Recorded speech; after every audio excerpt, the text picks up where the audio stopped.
Olá, irmãos e irmãs do Rita de Cássia, para mais uma reunião de estudos virtual da nossa casa. Na reunião de hoje, nós vamos estudar um trecho do Evangelho segundo o Espiritismo, que está no capítulo 9, que tem por título Bem-aventurados os que são mansos e pacíficos. Para nós nos situarmos no tema, nós vamos trazer aqui de início as palavras de Jesus no Sermão da Montanha, no inesquecível Sermão da Montanha. E nesse momento, nós evocamos a presença de Jesus através da equipe benfeitora da nossa casa, nos amparando, nos envolvendo nesse momento de isolamento, nesse momento de pandemia que todos estamos enfrentando. Pedimos a proteção, o amparo, que favoreça nesses minutos do nosso estudo a nossa percepção da proteção, para que nós renovemos as nossas forças, as nossas energias, a nossa coragem, que sustente a nossa fé e nos ajude a desenvolver a paciência. Então, como eu vinha dizendo, nós vamos iniciar o nosso estudo com o texto que Kardec se baseou para tecer os comentários desse capítulo, que ele intitulou Bem-aventurados os que são mansos e pacíficos. São palavras de Jesus no início do Sermão da Montanha.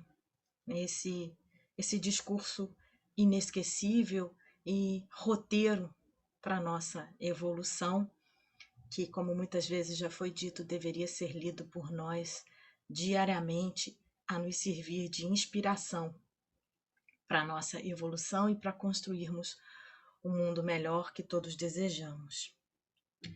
Eu vou ler para vocês o início do Sermão da Montanha na tradução da Bíblia de Jerusalém, exatamente o capítulo 5 de Mateus, os versículos de 3 a 9. E ele diz assim: Felizes os pobres no espírito, porque deles é o reino dos céus. Felizes os mansos, porque herdarão a terra. Felizes os aflitos, porque serão consolados. Felizes os que têm fome e sede de justiça, porque serão saciados. Felizes os misericordiosos, porque alcançarão misericórdia. Felizes os puros no coração, porque verão a Deus. Felizes os que promovem a paz, porque serão chamados filhos de Deus. Você, meu amigo e minha amiga, que está familiarizado com esse texto, deve ter percebido que eu não li o trecho inteiro. Os próximos 2 versículos, ainda que iniciados pela expressão felizes os que ou felizes sois, eles diz respeito a circunstâncias externas. E nós nos detivemos nesses 7 primeiros itens, nos 7 primeiros versículos desse trecho que inaugura o Sermão da Montanha, porque neles identificamos um roteiro de evolução. Vocês querem ver? A gente começa desde o cultivo da humildade nos felizes, os pobres no espírito, ou pobres de espírito, como queiram, porque deles é o reino dos céus. Então, esse despertar nosso para a nossa espiritualização, temos aqui nessa base, nesse primeiro degrau, que é a busca, a conquista e a busca da humildade. Depois, a mansidão, que curiosamente parece, né, que Jesus está explicando o primeiro item, porque eles são os dois, né? O primeiro deles é reino dos céus e dos mansos eles herdarão a terra, né? Parece que Jesus ainda está explicando o primeiro, mas é um processo quando buscamos já uma atitude íntima, né? Buscamos a mansidão e herdaremos a terra. Né? Os felizes que são os aflitos, né? O sofrimento que é tão difícil de nós compreendermos, mas se olharmos à luz do Espiritismo, com essa chave para compreender essas questões da vida, nós percebemos que no processo de espiritualização, o sofrimento, o sofrimento consciente, consciente da origem do sofrimento, melhor dizendo, quando tomamos consciência do sofrimento, do seu critério educativo, né, para o despertar da nossa consciência, sofremos porque ainda não conquistamos, porque a ignorância ainda é bastante expressiva e presente nas nossas vidas. Então, vamos nos libertando da ignorância, nós passamos por esses processos de sofrimento no despertar da nossa consciência. Então, é saber sofrer, né? Saber tirar do sofrimento a educação e a evolução para a nossa felicidade. Felizes os que têm fome e sede de justiça, os que buscam já o senso de justiça aliado ao desenvolvimento do senso moral e ao cultivo do amor expressando-se através da caridade. Então, o desenvolvimento do senso moral buscando a perfeição. A busca pela misericórdia, né? Felizes os que já são misericordiosos, porque alcançarão a misericórdia, e a pureza do coração, quando nós já vamos nesse processo de espiritualização, nos dispondo de tudo aquilo que não condiz com a perfeição, nas nossas imperfeições, nos distanciando da nossa própria ignorância e conquistando as virtudes que vão nos garantir a perfeição e a felicidade. E aí, por fim, ele termina, né, coroando esse processo, porque nessa linha evolutiva que a gente está demonstrando, felizes os que promovem a paz, porque serão chamados filhos de Deus.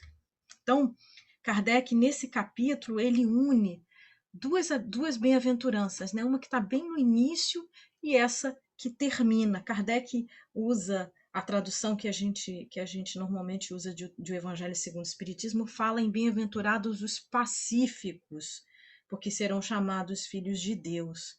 Nós preferimos esse entendimento ampliado, porque muitas vezes a ideia do pacífico é aquele que não tem conflito, a ideia daquele que não se indispõe, mas é mais além, vai além, né? O entendimento vai além. Não é só eu estar, né, sem conflito com quem quer que seja, mas é aquele que ativamente promove a paz. Então, esse é o trecho, né, do qual Kardec retirou os dois primeiros itens, registrou os dois primeiros itens desse capítulo. Né? O capítulo ele é dividido em duas partes, como a maior parte dos capítulos do Evangelho segundo o Espiritismo. Na primeira parte, Kardec faz as dissertações sobre o tema e depois ele registra as instruções dos Espíritos, que são, na realidade, a base conceitual para a primeira parte. Então, nessa primeira parte, Kardec chamou de injúrias e violências. Curioso, né? Porque ele fala da mansidão e da necessidade de promover a paz, e ele intitula o trecho de injúrias e violências, mas a gente já vai entender por que ele faz isso. Na segunda parte, os espíritos traz textos de espíritos falando da afabilidade, da doçura, da paciência, obediência e resignação e a cólera. Então, no o terceiro item, perdão, desse capítulo, que justamente vai nos ajudar a entender esse encadeamento do tema por Kardec, ele menciona na sequência, um outro texto que está na sequência do próprio Sermão da Montanha, em que Jesus começa a falar assim, ouvistes o que foi dito aos antigos. Esse é um trecho que depois que Jesus, vem trazendo ajustes e uma ampliação da ideia da lei antiga. Então, Jesus vem corrigindo a interpretação e ampliando, por que não, o seu entendimento. Então, o item que Kardec registra no terceiro item, que também vai combinar aqui a base doutrinária para a gente entender o tema, é justamente a parte em que Jesus fala do não matarás, e ele vai ampliar essa ideia. Mas eu trouxe para o nosso estudo de hoje, para inclusive nos favorecer o encadeamento desses 3 itens, né? Porque a gente vai falar então, né, da mansidão, né, da necessidade da paz, né, do cultivo da paz e da violência em si. Então, para a gente ter uma linha a costurar esses temas, eu vou trazer para nós também, do mesmo Sermão da Montanha, na mesma tradução da Bíblia de Jerusalém, um item que lá tem um título chamado assim: a nova justiça é superior à antiga. Então, eu vou ler e depois é porque a gente vai precisar voltar algumas vezes nesse texto. Jesus diz assim: com efeito, eu vos asseguro que se a vossa justiça não ultrapassar a dos escribas e a dos fariseus, não entrareis no reino dos céus. Ouvistes o que foi dito aos antigos: não matarás. Aquele que matar terá de responder no tribunal. Eu, porém, vos digo: todo aquele que se encolerizar contra seu irmão terá de responder no tribunal. Aquele que chamar ao seu irmão cretino estará sujeito ao julgamento do sinédrio. Aquele que lhe chamar renegado terá de responder na geena de fogo.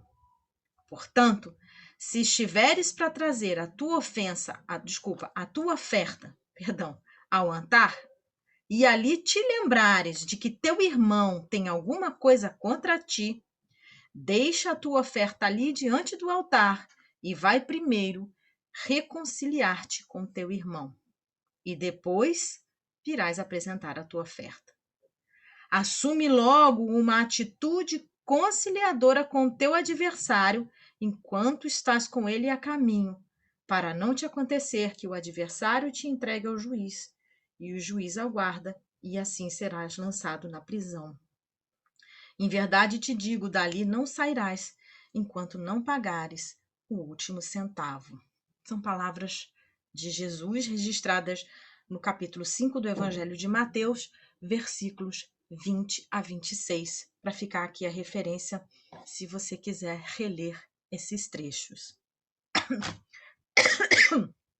Perdão. Então, esse é um trecho longo, mas nos dá o contexto e a dimensão desse trecho em que Jesus vai ampliar a ideia de que a violência não está presente apenas na violência que se manifesta no assassínio, por exemplo, quando ele diz que a gente aprendeu, né, lá desde o decálogo registrado por Moisés: não matarás. E Jesus amplia o entendimento dizendo que não basta não matar, porque o sentimento também é preciso observar a origem, né, dessa violência, que pode estar no sentimento, na cólera, que ela pode se manifestar também na cólera, numa explosão de cólera, numa palavra agressiva, né? Nesse momento que nós estamos vivendo, essa reflexão ela é essencial, né, para nós percebermos que não só estamos enfrentando a cada dia mais cansados e perplexos com o que nós estamos vivenciando, nós estamos não somente enfrentando um vírus que ataca as nossas vias aéreas e ataca e prejudica o funcionamento do nosso corpo físico, levando às vezes a um processo bastante doloroso para aquele que está adoecido, e não só, e também com todos esses desdobramentos, né, nessa crise social que estamos vivendo, né, os desdobramentos que temos para as famílias, para os grupos, para os amigos, enfim, todos nós estamos interligados, ligados nesse problema, mas um vírus igualmente danoso e fatal, que é o da ignorância, do egoísmo, da violência, da intolerância, né, do desrespeito. Esse é um vírus que a gente já conhece bastante, mas que nesse momento é como se a espiritualidade nos tivesse. É um grito de alerta, é um sinal um sinal vermelho para a humanidade, e o espírita deve estar consciente do seu papel nesse momento. Então, o nosso estudo ele vai encadear esse tema, Kardec vai encadear essa necessidade de buscar a mansidão. Né? No início de tudo, os mansos são aqueles que não agridem, não violentam, não provocam e nem geram novos problemas. Até que ponto nós podemos nos dizer que estamos investindo nessa atitude de mansidão? Fala-se muito do planeta que vai entrar num processo de regeneração, que terá outras qualidades, que será um planeta em que a violência não estará, aos poucos, ela se extinguirá, essa necessidade da destruição em si mesma, ela vai deixando de existir, e essa terra que vai se regenerar, é essa terra regenerada que os mansos vão herdar. Então, se eu quero herdar e reencarnar numa terra regenerada, mas também não só moralmente, mas numa terra em que seja possível viver, numa terra com água limpa, com ar puro para respirar, com a natureza preservada, eu preciso tomar atitudes agora. É urgente. Então, para a gente, quem está ainda angustiado, porque não é possível que não estejamos, né, com essa questão, eu recomendo que vocês busquem aqui no nosso canal do YouTube do Rita de Cássia uma palestra do dia 29 de março do Ricardo Bicudo, que falava da lei de destruição, né, para a gente entender esse momento presente. É urgente, é importantíssimo conhecer a lei de destruição. Mas Kardec, como a gente já mencionou, ele conjuga, né, duas bem-aventuranças, né, os mansos e os pacificadores. Né? Quem são os pacificadores, se não aqueles que já são mansos, que não agridem nem violentam, mas que, além disso, eles procuram conciliar tudo e todos, favorecendo a harmonia geral. Né? Esses, eles gozarão da paz que viveram e que ajudaram a instalar. Então, note só, por que eu li aquele trecho todo? Porque olha que interessante Jesus sempre convidando, a gente está vendo que no Sermão da Montanha e o nosso próprio Evangelho segundo o Espiritismo sempre nos convidando a essa reflexão íntima, cada um buscando em si os recursos, cada um buscando em si as limitações, entendendo as circunstâncias externas, mas trazendo uma responsabilização individual de cada um, respondendo pelos seus erros, corrigindo e educando-se e buscando e evoluindo por si mesmo, com esforços próprios, buscando seguir as instruções que já temos. A mensagem do Cristo, buscando seguir o Cristo, buscando seguir a sua mensagem, buscando aprender com os seus exemplos. E naquela passagem que eu fiz questão de ler completa, interessante que ele fala assim, ó: quando fordes depositar a tua oferenda no altar, né? O que a gente pensaria sobre essa perspectiva? Se eu tiver uma ofensa contra alguém, eu vou buscar me reconciliar. Mas ele coloca diferente. Nesse ponto, ele coloca a perspectiva no outro. Porque, olha só, o pacífico poderia dizer isso. Ele poderia dizer assim, não tenho problema com ninguém me ofende. Né? Eu já não promovi esse desconforto. Mas olha onde Jesus nos convida aí mais uma atitude, um novo degrau nessa atitude daquele que verdadeiramente promove a paz. Se te lembrares de que o teu irmão tem alguma coisa contra ti, busca a reconciliação. Olha o que ele diz: assume logo uma atitude conciliadora com o teu adversário. Olha que curioso, a gente podia pensar assim, mas o outro é que está aborrecido comigo e ele que tem que me perdoar. E de fato, o caminho dele, o caminho do outro, do adversário, é dele. O esforço vai ser dele, porque as consequências são dele também, e ele também tem que fazer o mesmo esforço que cada um de nós deve fazer pela própria evolução, por purificar, né, o espírito, como a gente tem ali, para a gente alcançar aí essa plenitude. Então, mas olha o que ele diz: assume uma atitude conciliadora, que é diferente.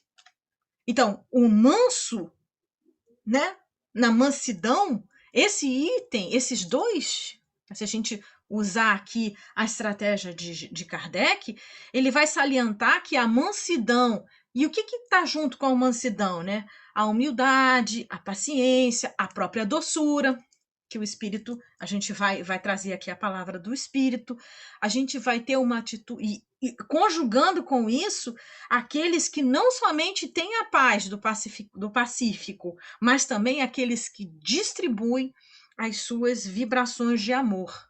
Então, é uma atitude conciliadora.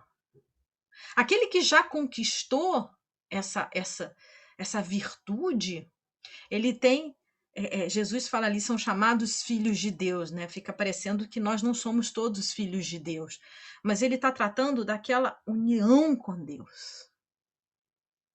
O próprio Jesus fala disso, né? O Pai e eu somos um. A gente lembra a palavra do próprio apóstolo Paulo: já não sou mais eu que vivo, é Cristo que vive em mim. Essa imagem tão bonita, né, de fazer nesse esforço evolutivo, da gente ir se despojando daquilo que não é mais conveniente para o nosso estado evolutivo, mas a gente fazer nascer, brilhar o nosso Cristo interno, né? Então, a ideia é a conquista da mansidão e todos os seus reflexos, que nada mais são do que expressão do amor, junto com aquele que já tem uma atitude conciliadora e pacificadora. Vamos lembrar de Jesus, né, quando ele disse: eu sou a videira e vós os ramos. Olha que bonito, né? A videira, ela é uma videira saudável quando os seus ramos. Então, a gente tem um tronco, né, que é a sustentação que a gente encontra na lei de Deus, e a gente tem os ramos, que somos nós. Então, nós vamos ter vida, o que Jesus completa: só podem ter vida os ramos enquanto estiverem unidos à videira. Então, essa união com Deus constante, perene, sólida, que aquele que já consegue ter uma atitude de promoção da paz já conquistou.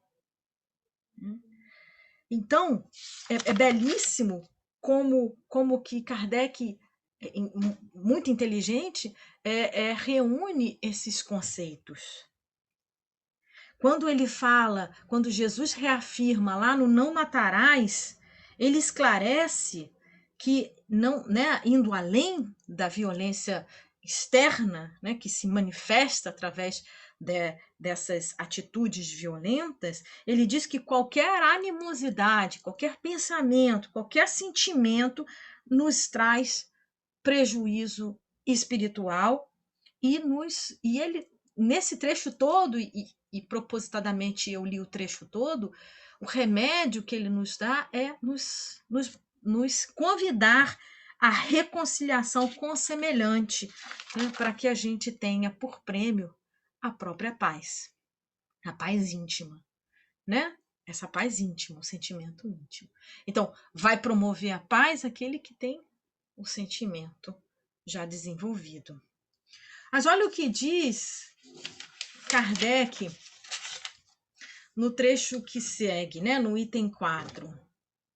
Ele reforça, né, que essas máximas que a gente trouxe, os 2 versículos do Sermão da Montanha das Bem-aventuranças e o versículo que fala do não matarás, ele interpreta como Jesus faz da brandura e da moderação, da mansuetude, da afabilidade, da doçura, uma lei. E naturalmente ele vai botar, né, o que está no polo oposto, né? Ele consequentemente reforça que a violência, a cólera e toda expressão descortês para com os semelhantes, né? Ela demonstra uma atitude íntima que nos faz sofrer, né? Que tem consequências de sofrimento. A gente recorda essa ideia, né, de que toda imperfeição, como sendo ao mesmo tempo causa de sofrimento e privação de felicidade. Então, quando ainda temos sentimento de cólera, o ódio e a violência, a gente ainda vai sofrer, está sofrendo as consequências dessa imperfeição. Porque, ao mesmo tempo, a felicidade se prende à perfeição e à completa depuração do espírito. Da mesma maneira que a gente fala da imperfeição, podemos dizer que toda qualidade, toda virtude adquirida é fonte de felicidade e atenuante de sofrimento. É um conceito que está muito bem explicado, desenvolvido no Céu e Inferno, no capítulo que fala do Código da Vida Futura. Então, se você quiser lá, né, buscar essa referência, vai ao Céu e Inferno e busca lá no índice o item que fala do Código da Vida Futura. Esse é o segundo item. O segundo item de um código extenso em que nós ali aprendemos a origem do sofrimento. Ali a gente tem um tratado para entender o sofrimento, né? E como se libertar dele, né? O seu inferno tem essa valiosa contribuição. Então, o que a gente tem aqui? A gente já pode ir sedimentando do nosso estudo, né? A gente fala da mansidão, da afabilidade, da atitude, que são o que elas refletem? Atitudes, elas devem estimular, né, em nós, como diz nas palavras do espírito Lázaro, né, que é o espírito que assina a comunicação que fala da afabilidade e a doçura no item 6 desse mesmo capítulo do Evangelho segundo o Espiritismo. Ele faz a benevolência para com os seus semelhantes, fruto do amor ao próximo, produz a afabilidade e a doçura, que são suas formas de se manifestar. Então, olha que bonito, né? O manso é aquele que já conquistou e que tem essa atitude benevolente, que se expressa através da boa vontade com o próximo, da complacência, né? Da estima pelo próximo. Mas esse mesmo espírito, olha o que ele nos salienta, né? Ele diz assim: mas cuidado com as aparências, porque às vezes a gente mesmo se engana. Às vezes nós confundimos o verniz social ou uma roupagem exterior com aquele que já domina essas qualidades. Muitas vezes a gente se decepciona. Nem deveríamos nos decepcionar, porque essas expectativas altas que a gente coloca nos outros, elas são perigosas, né? Então, muitas pessoas têm se queixado hoje em dia, né? Porque estamos em períodos não só, como a gente já mencionou, a epidemia de um vírus que ataca os nossos corpos físicos, mas temos vírus que estão se manifestando e estão trazendo consequências igualmente danosas nas nossas relações sociais. Né? O descaso, o egoísmo, né? Atitudes que estamos sendo convidados a perceber que são atitudes que não mais deveriam existir no nosso mundo. E é um momento de reflexão mesmo. Ainda estamos aqui, e se temos a consciência e o desejo de herdar essa terra regenerada, que a gente não se engane, temos uma parte ativa nisso. Então ele fala aqui, olha, quantos existem cuja fingida bonomia não passa de máscara para o exterior. Então a gente reclama, né, de se decepcionar, né, de uma roupagem cujo talhe primoroso dissimula as deformidades interiores. E cuidado para que a gente às vezes também tem essa máscara, tem o verniz social e acha que a gente já não tem, ou simplesmente porque a vida não nos colocou em conflito, nós achamos que já temos conquistadas essas virtudes. O Espírito continua, são palavras do Espírito Lázaro, tá? No item 6º desse capítulo, capítulo 9. O mundo está cheio dessas criaturas que têm o sorriso nos lábios e o veneno no coração, que são brandas desde que nada as aborreça, mas que mordem a menor contrariedade, né? Então, isso fica um alerta para nós. Se nós estamos tendo explosões de cólera, né, porque o momento é propício, né? Olha as dificuldades gerando esse movimento de percussão e choque para nós darmos testemunho do aprendizado ou mostrarmos para nós mesmos que ainda temos um grande aprendizado a conquistar. Então, assim como Jesus foi além do não matarás, o Espírito nos recorda, não basta que dos lábios manem leite e mel, se o coração de modo algum lhes está associado. Só há hipocrisia. Aquele cuja afabilidade e doçura não são fingidas, nunca se desmente. É ao mesmo tempo em sociedade quanto na intimidade. Esse, além disso, sabe que se consegue enganar os homens pelas aparências, a Deus ninguém engana. Então, se a gente consegue se enganar também com essa aparência, Deus não nos engana. Ou seja, Deus não se engana, né? Então, olha lá as palavras de Jesus, né? Para que ele não te entregue, para que essa atitude de violência, né? De ser entregue ao julgamento, né? Ele coloca lá, terá como resposta a geena de fogo, será lançado na prisão, né? Todos essas imagens fortes, né? Mas que tem prisões que são das quais a gente não escapa, né? Que são o confronto com a nossa própria consciência. É a consciência que se incendeia e olha lá, de novo, é esse despertar da consciência que a gente que se desdobra, né? O entendimento que se desdobra lá dos bem-aventurados, os aflitos que a gente mencionou antes. Olha como é que esses temas eles se encadeiam. Um último item que a gente pretende trazer desse mesmo capítulo, né? É que, aliás, 2 itens, perdão. O espírito mais adiante, um espírito protetor, que se assina como espírito protetor, ele fala da cólera, né? E ele nos alerta que se a gente for investigar lá no fundo, e lá desbastando, a gente vai descobrir que de um acesso de cólera teve por base o orgulho ferido, né? Então, olha o que ele diz aqui, procurai a origem desses acessos de demência passageira, que a gente é quase que um eufemismo, né? Um eufemismo para esses acessos de cólera que vos assemelham ao bruto, fazendo-vos perder o sangue frio e a razão. Procurai e quase sempre encontrareis como base o orgulho ferido. Não é o orgulho ferido uma contradição que vos faz repelir as mais justas observações e rejeitar, encolerizados, os mais sábios conselhos?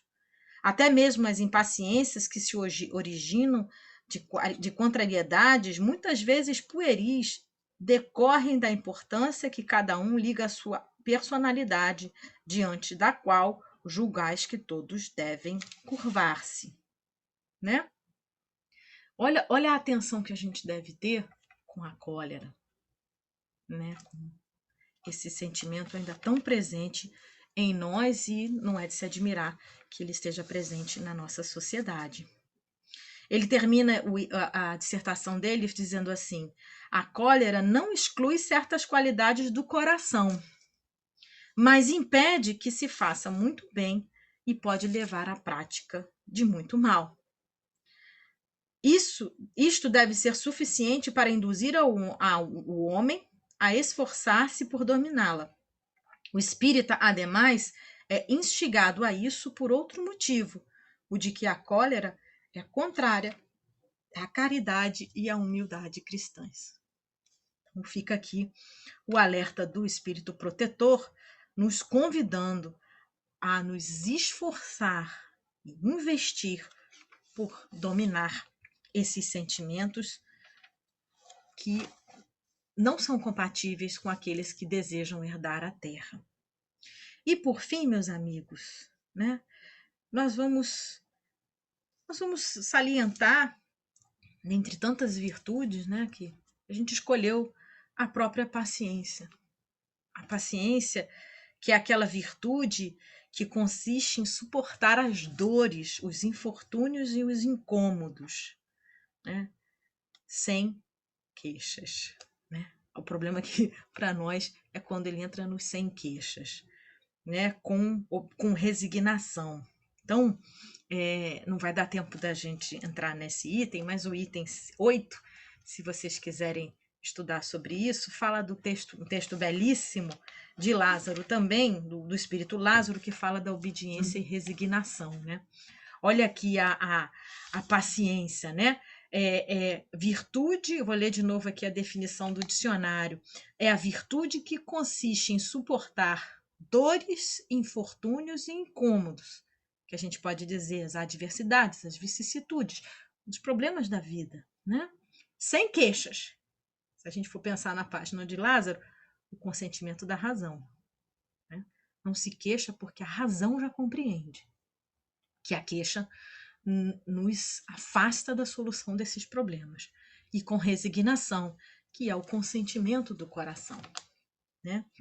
Então, a paciência é uma virtude da qual a gente deve despertar para o seu exercício, né?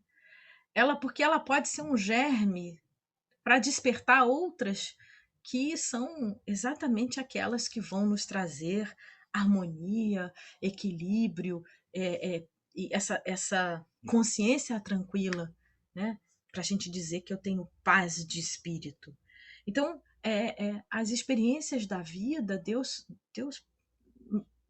nos submete a essas situações porque existe um fim justo. Cada um vai ter que buscar individualmente, né, a essas implicações, porque cada um vai ter que lidar com as próprias imperfeições, com os próprios vícios. O que a gente tem por regra geral é que vamos evoluir. E que buscar conquistar essas virtudes e essas perfeições, elas vão atenuando os nossos sofrimentos e vão nos ajudando a conquistar degraus no caminho evolutivo. Então, fica aqui hoje para nós, né, esse sentimento de buscarmos ter ciência da paz, aqui brincando com a própria palavra paciência, que não tem origem na palavra pax em latim, mas sim na palavra paciência do latim, mas a gente pode brincar com esse entendimento, né? Tomando ciência da paz, desenvolvendo a paciência nesse momento que nós estamos vivendo. A gente não pode fazer tudo, né? Você aí deve estar perguntando, não posso fazer tudo, mas faço tudo o que puder. Se a gente buscar fazer tudo o que pudermos, teremos o salário da paz. Então, antes, meus amigos, de encerrar com a nossa prece, o nosso estudo, eu gostaria de pedir licença a vocês para nós escutarmos uma canção que muito famosa, que vocês devem já conhecer, mas vamos ouvi-la para nos inspirar ainda mais. E nesse momento que a gente estiver ouvindo a canção, vamos já fazendo aqui o exercício de ir mentalizando aquilo que a gente deseja nesse momento, né? A gente ir mentalizando a nossa casa física e se ampliando para o ambiente espiritual e a gente se conectar com a nossa casa espírita maior, o Rita de Cássia, através, né, dos benfeitores espirituais. E cabe um último comentário, né? A nossa casa se chama Rita de Cássia em homenagem a esse espírito que é conhecida como a grande pacificadora. Então, quem quiser conhecer a história dela, a nossa casa sempre, anualmente, tem um estudo que fala de Rita de Cássia e desse papel, né? E ela é conhecida como a santa das causas impossíveis, né? E quer aquilo tão impossível quanto a própria pacificação. Ela é reconhecida porque ela tinha essa grande atividade de pacificar, porque viveu numa época bastante violenta, e nós estamos vivendo exatamente épocas ainda muito violentas e vamos aprender com ela, né? Então, vamos aproximar o nosso pensamento desses espíritos que nos inspiram para a gente emanar, para a gente trazer, aproximar para nós os fluidos salutares que vão nos renovar, né, as boas disposições e que a gente possa compartilhar com aqueles que estão em sofrimento, ou porque estão adoecidos, porque estão nos hospitais, porque estão na angústia da espera de um atendimento no hospital, e das famílias enlutadas, as famílias que estão sofrendo nesse mundo. Então, eu vou deixar vocês aqui com a canção e a gente retoma só para fazer o nosso fechamento com a oração.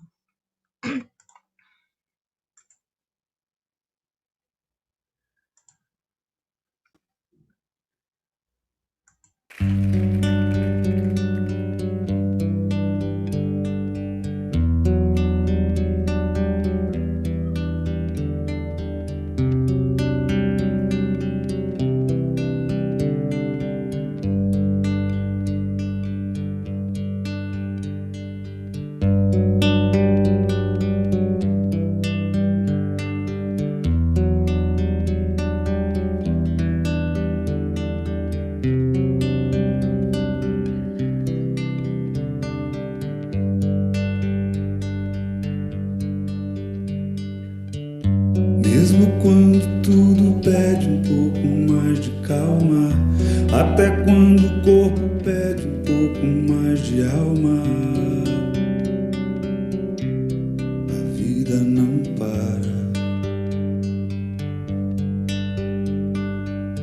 Enquanto o tempo acelera e pede pressa, eu me recuso, faço hora, vou na valsa. A vida é tão rara.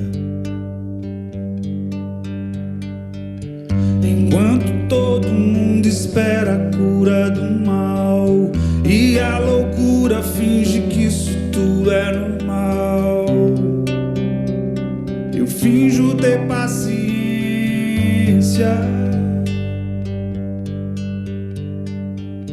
E o mundo vai girando cada vez mais veloz. A gente espera do mundo e o mundo espera de nós. Pouco mais de paciência. Será que é tempo que lhe falta pra perceber? Será que temos esse tempo pra perder? E quem quer saber? A vida é tão rara, tão rara. Mesmo quando tudo pede um pouco mais de calma, até quando o corpo pede um pouco mais de alma, eu sei, a vida não para. A vida não para, não.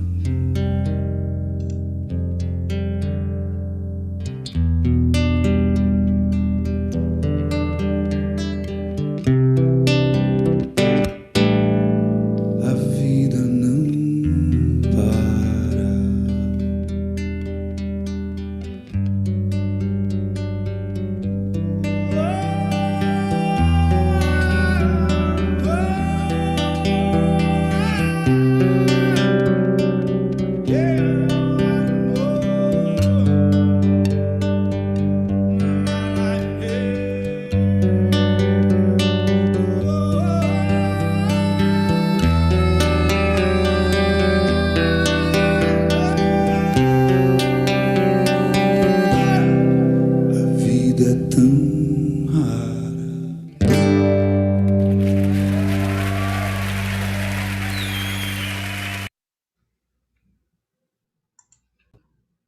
meus amigos, minhas amigas, nesse momento em que vamos nos despedindo na nossa reunião, a gente se lembra, a vida é tão rara e cada vida é rara, que nesse momento a gente possa irradiar luz, irradiar amor por toda a humanidade.